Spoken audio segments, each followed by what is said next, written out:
បាទជំរាបសួរពុកម៉ែបងប្អូនទាំងអស់គ្នាថ្ងៃនេះខ្ញុំសូមណែនាំពុកម៉ែបងប្អូនដែលសម្រាប់ពុកម៉ែបងប្អូនដែលត្រូវការមេបាពូជស្គួរយកទៅចិញ្ចឹមអាចទៅអ្នកទៅមកខាងកសិដ្ឋានមនស្រែហុងដេលីបានមេនេះដូចក្នុងវីដេអូនេះពុកម៉ែបងប្អូនឃើញស្រាប់ហើយមេនេះចិត្តពងពុកម៉ែបងប្អូន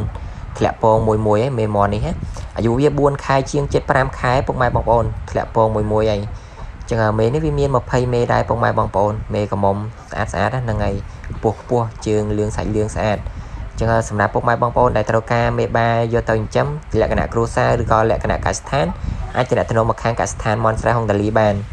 ហើយមេមន់នេះគឺវាសុខភាពល្អពុកម៉ែបងប្អូនហើយវ៉ាក់សាំងត្រឹមត្រូវ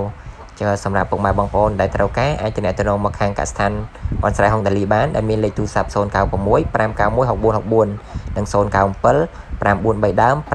589ហើយខាងយើងក៏មានថ្នាំព្យាបាលមន់ផ្ដាសាយដែរពុកម៉ែបងប្អូននេះថ្ងៃនេះជួបនេះផ្ដាសាយ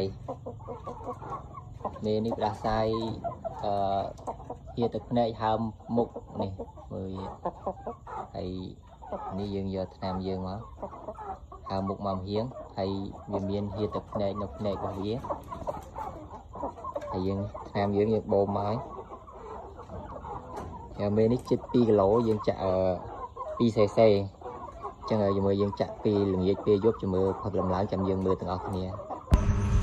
នេះដល់ពេលព្រឹកហើយពុកម៉ែបងប្អូនមន់របស់យើងគឺស្រកលឿនមែនតើពុកម៉ែបងប្អូន